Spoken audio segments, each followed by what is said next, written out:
गंबट भरसां मशहूर दरगाह सखी जाड़ल शाह बादशाह जो सालियानी उर्स मुबारक आलमी वबा कोरोना वायरस सबब सादगी सां थी गुज़रियो।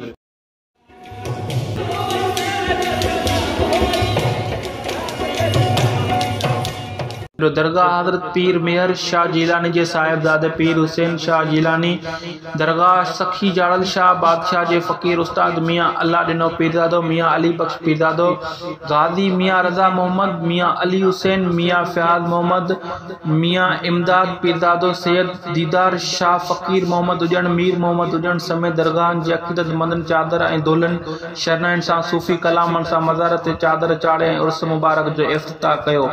सिंध जे सलामती खुशहाली लाइ दुआऊं पिणु घुरियूं। उन मौक़े ते दरगाह हज़रत पीर मेहर शाह जीलानी के साहिबजादे पीर सैयद हुसैन शाह जीलानी मियाँ अल्लाह ॾिनो पीरजादो मियाँ गाज़ी पीरजादो ॻाल्हाईंदे चयो त सिंध सूफ़िन ऐं बुज़ुर्गनि औलिया दरवेशनि जी धरती आहे जिते अमुन ऐं प्यार जो पैगाम मिले थो। सिंध जे चइनी पासनि खां औलिया ऐं सूफ़ी बुज़ुर्गनि जो मज़ारूं मौजूदु आहिनि।